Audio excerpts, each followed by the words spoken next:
Hello student, this is exercise of 1.3 exercise 1.3। मैंने last lecture में question number 5 तक आपके क्वेश्चन पैक कर दिए थे। आज एक नया टॉपिक है इसमें ब्रैकेट्स। लास्ट लेक्चर में हमने पढ़ा था सबसेट के बारे में, आज पढ़ेंगे ब्रैकेट्स के बारे में। इसमें ब्रैकेट जो है दो तरह की ब्रैकेट्स यूज होंगी। एक है ओपन ब्रैकेट, दिस इज इसको बोलेंगे ओपन ब्रैकेट, ओके, और क्लोज ब्रैकेट, ओके। इसको कैसे लिखा जाता है? ओपन ब्रैकेट का ये साइन है और इसको जो है ऐसे लिखेंगे क्लोज ब्रैकेट में। जैसे फॉर एग्जांपल, ठीक है, अगर मैं ओपन ब्रैकेट का देती हूँ आपको, ओपन ब्रैकेट में कैसे करेंगे क्वेश्चन। अब देखो, अगर ओपन ब्रैकेट गिवन है तो मैं उसको ऐसे लिखूंगी। मान लो मेरे पास ये कोई नंबर है 4 और 5, ठीक है, 4 और 5। अब इसको हम कैसे इसको यूज करते हैं, देखो this is a number line, यहाँ पे 4 लिखा है, यहाँ पे 5 लिखा है। अब जो 4 और 5 के बीच में जितने भी नंबर हैं इस ओपन ब्रैकेट में, ये जो ओपन ब्रैकेट का रूल है कि जो इसके बीच वाले नंबर हैं ये तो इंक्लूडेड होते हैं, बट ये 4 और 5 जो है नॉट इंक्लूडेड, इनको बीच में नहीं गिना जाता। मान लो कोई इंटरवल है तो आपको बोला जाता है कि ये जो है आपके पास 4 और 5 है, ठीक है। तो जैसे क्वेश्चन आपका मोस्टली इस तरह का आएगा, जैसे यहाँ पे लिखा होएगा इंटरवल आपको ऐसे गिवन होएगा, अगर 4 और 5 ऐसे लिखा है, ठीक है। अब देखो यहाँ पे आपको ध्यान देने वाली बात है, यहाँ पे क्लोज ब्रैकेट है और यहाँ पे स्क्वायर ब्रैकेट है, okay. This is a square bracket. कहने का मतलब है कि ये जो ओपन ब्रैकेट का मतलब है कि ये 4 जो है इसमें इंक्लूडेड नहीं है, ठीक है, ये एक्सक्लूडेड है, इसमें इंक्लूड नहीं है। लेकिन 5 की तरफ जो है स्क्वायर ब्रैकेट आ रही है, दिस इज इंक्लूडेड। जैसे मैंने अभी दिया कि 4 और 5 के बीच में जितने भी नंबर आएंगे वो इस इंटरवल में होंगे, लेकिन 4 और 5 को नहीं लिखा जाएगा, ठीक है। अब देखो, अगर मैं इसी को लिखती हूँ, ये तो ओपन ब्रैकेट का हो गया। अगर आपको क्लोज ब्रैकेट का लिखना हो, क्लोज ब्रैकेट में क्या है, ये जो है स्क्वायर के साथ डिनोट किया जाता है। मान लो ये 4 5 जो है स्क्वायर ब्रैकेट में लिखा है, ओके। अगर ये 4 और 5 जो है स्क्वायर ब्रैकेट में लिखा है तो हम इसको कैसे यूज करेंगे स्क्वायर ब्रैकेट को, क्योंकि मैंने आपको अभी क्लोज ओपन ब्रैकेट मतलब जो है बताया। अभी हम इसके बारे में कैसे करेंगे, ये देखो यहाँ पे स्क्वायर ब्रैकेट है तो कहने का मतलब है कि ये नंबर, ये कोई लाइन है, ये नंबर भी इंक्लूडेड है, 4 और 5 इज ऑल्सो इंक्लूडेड, और इनके बीच वाले जितने नंबर है वो भी इंक्लूडेड है। मतलब जहां पे भी क्लोज ब्रैकेट दिखे उसका मतलब है कि अगर ये कोई इंटरवल आपको गिवन है तो ये जो है इसका ये 4 भी इंक्लूडेड है, 5 भी इंक्लूडेड है, और इसके साथ में जितने भी बीच में नंबर है वो भी ऑल्सो इंक्लूडेड है। अब एक कंसेप्ट है, आपने अभी तक ये पढ़ा है, ये ग्रेटर देन का साइन होता है, ये लेस देन का साइन होता है। समटाइम आपने ये भी पढ़ा है ग्रेटर देन इक्वल टू और लेस देन इक्वल टू। ये आपको जो है आपने छोटी क्लासेस से पढ़ते आ रहे हो, लेकिन इनका एक मतलब होता है। जैसे मान लो आपके पास कोई इंटरवल है 4, अगर ऐसे दिया है x और यहाँ पे इक्वल टू 8, ओके। अब देखो इस तरफ जो है लेस देन का साइन है, यहाँ पे लेस देन इक्वल का साइन है। इसका मतलब है कि 4 यहाँ पे इंक्लूड नहीं होगा, ठीक है। तो आगे इसका लिखेंगे, यहाँ पे 5 6 7, यहाँ पे लेस देन इक्वल है, मतलब जहाँ तो वो छोटा हो सकता है, जहाँ 8 के इक्वल हो सकता है। तो हम इस इंटरवल को लिखेंगे 5 6 7 8। अगर ऐसे होता 4 less than equal to x less than equal to 8, तो हम यहाँ पे करते, यहाँ पे 4 इंक्लूडेड आ गया, 4 5 6 7, तो यहाँ पे 8 इंक्लूडेड नहीं होगा, ओके। और अगर ऐसे दिया होता 3 less than equal to x less than equal to 5, okay. तो अब जो है यहाँ पे हम कैसे लिखेंगे, यहाँ पे क्या है आपके पास 3 और 5 है, 3 4 और 5, तो ये नंबर भी इंक्लूडेड होंगे। इसको इस तरह से लिखा जाता है, ठीक है। अगर आपको मान लो लिखा है कि इसका इंटरवल बताओ, जैसे मान लो इनका इंटरवल बताओ, तो इंटरवल क्या होता है, अगर आपको क्वेश्चन में पूछा है कि right it's interval, okay, right it's interval. Interval में आपके पास ये 3 और 4 लिखेंगे, 3 और 5 लिखेंगे और इसको जो है क्लोज ब्रैकेट में डालेंगे। ठीक है, अगर आपको यही क्वेश्चन में कि find the length of the interval, okay, आपके पास ये इंटरवल दिया है, ठीक है, आपने इसकी लेंथ मापनी है। तो लेंथ कैसे मांगेंगे, जैसे यहाँ पे आपके पास 3 और 5 है, ये आपको इंटरवल दे दिया, आपको लेंथ ढूंढनी है तो आप लिखोगे 5 - 3, तो दिस इज 2। ठीक है, अगर इसी को ऐसे दिया होता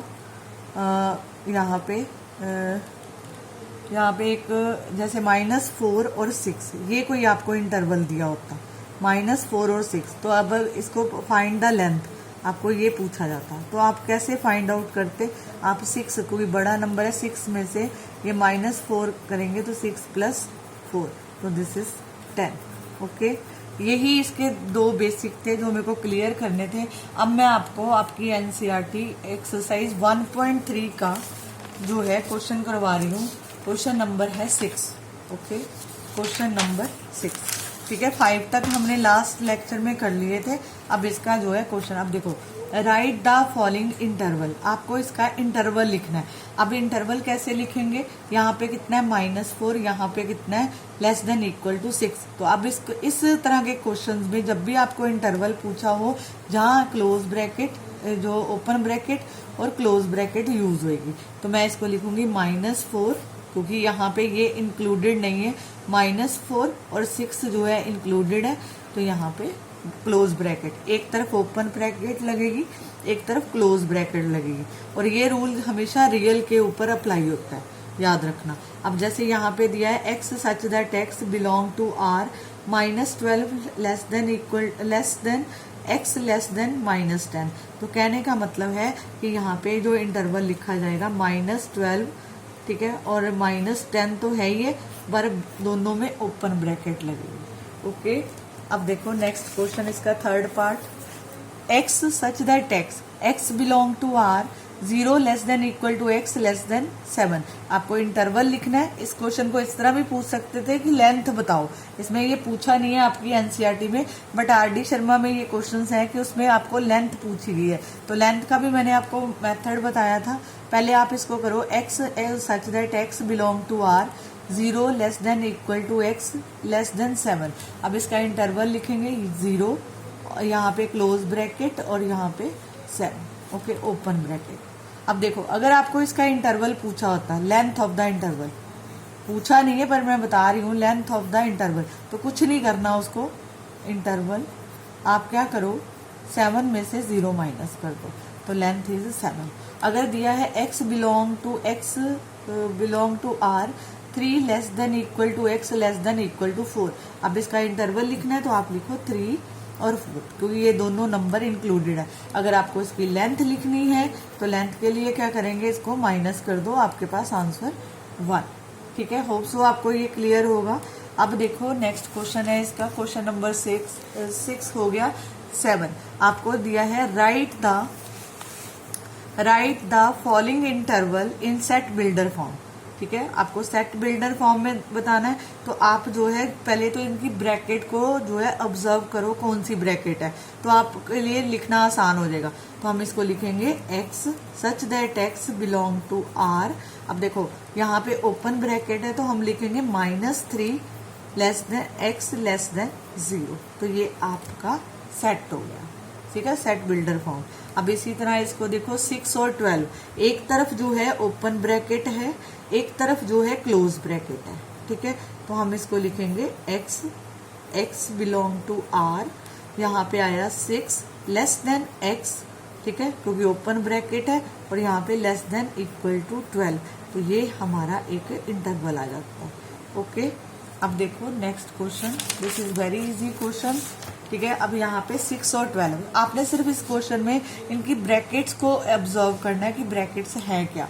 तो यहाँ पे लिखो x सच दैट x, ठीक है, बिलोंग टू R, ठीक है, बिलोंग टू R, और अब इसके इंटरवल को लिखो 6 < x < 12।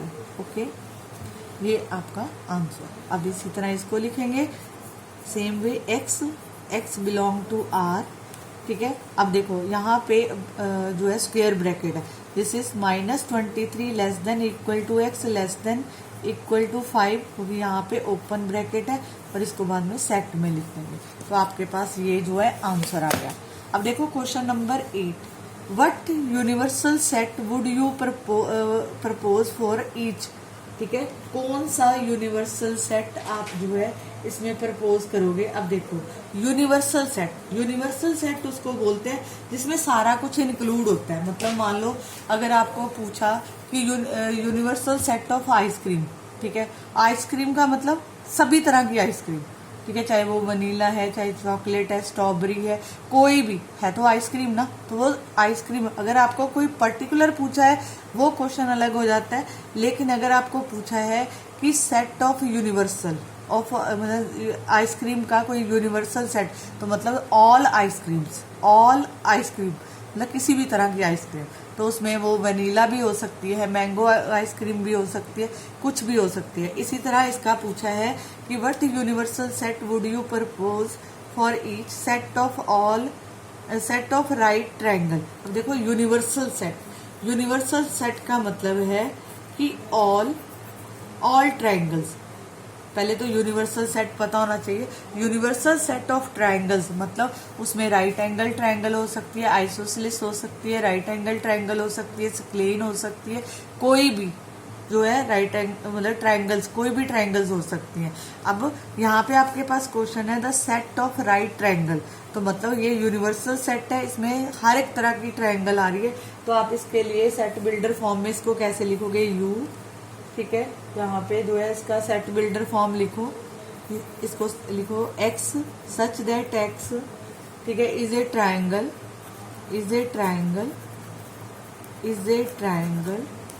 इन ए प्लेन, ठीक है, इन ए प्लेन, ओके।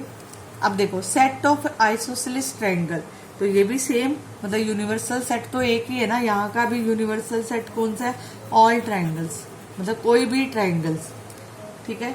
तो यहाँ पे the set of isosceles triangle universal में सारी चीजें आ जाती हैं, ठीक है, जब आपको कुछ पर्टिकुलर मेंशन नहीं है। यूनिवर्सल मतलब ऑल ट्रायंगल, तो इसमें भी सेम वे एक ही आंसर चलेगा, x such that x is a triangle in a plane, okay, in a plane, ठीक है। अब क्वेश्चन नंबर 9 देखो, छोड़ना नहीं है, इसको करना है। आफ्टर दैट आप आरडी शर्मा खोलो, ठीक है, उसमें करो। आपको जो है डिफरेंट जब तक क्वेश्चन नहीं करोगे आपको कोई भी चीज जो है क्लियर नहीं होगी, ठीक है। आप आरडी शर्मा खोलो और उसके क्वेश्चंस की ट्राई करो। जितने क्वेश्चन करोगे आपका कंसेप्ट उतना ही क्लियर होगा, ठीक है। अब देखो लास्ट क्वेश्चन है, आपको 3 सेट दे रखे हैं। अगर मान लो मैं आपको बोलती हूँ इनका यूनिवर्सल सेट बनाओ, तो यूनिवर्सल सेट में मतलब ऑल एलिमेंट आते हैं। तो जब हम बात कर रहे हैं सेट की, तो कोई भी एलिमेंट रिपीट नहीं होगा बट सेट में इंक्लूड होगा। जैसे यहाँ पे देखो 1 3 5 2 4 5 6 0 2 4 6 8। अब देखो यूनिवर्सल सेट लिख रही हूँ, इसी का ही तीनों का इकट्ठा 0 1 2 3 4 5 6, ठीक है, और 8, ये इसका बन गया यूनिवर्सल सेट। अभी आपको क्वेश्चन में पूछा है कि आपके क्वेश्चन नंबर 9 कि given a set 3 sets are given, ये मैंने लिखे हुए हैं ऊपर, आप उसको ध्यान से पढ़ो। तो आपको बोला है कि ये 4 ऑप्शन दे रखी हैं। जैसे पहले वाले का ऑप्शन है, ये देखो, ये तो यूनिवर्सल सेट लिख लिया।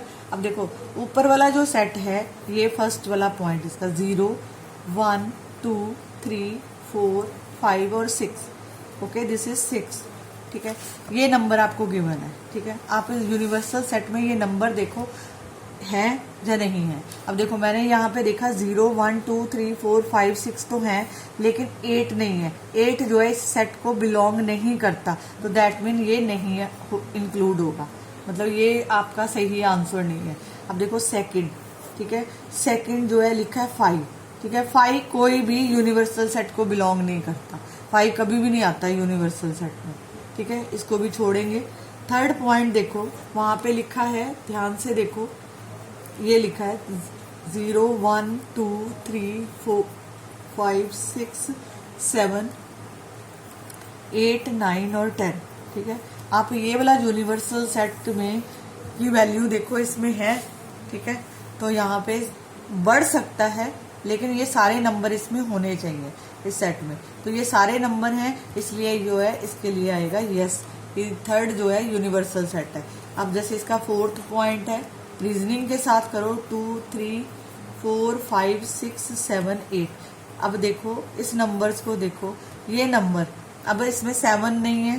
ठीक है, 7 नहीं है, और दूसरा है देखो 0 भी नहीं है। यहाँ पे इस सेट में 0 भी नहीं है। अगर 0 होता, ठीक है, तो ये जो है 0 अगर होता पूरा, तो ये यूनिवर्सल सेट को बिलोंग करता, बट इसमें 0 भी नहीं है और इसमें जो है 7 गिवन है, तो ये जो है यूनिवर्सल सेट में नहीं आता। तो इसका राइट ऑप्शन इज थर्ड।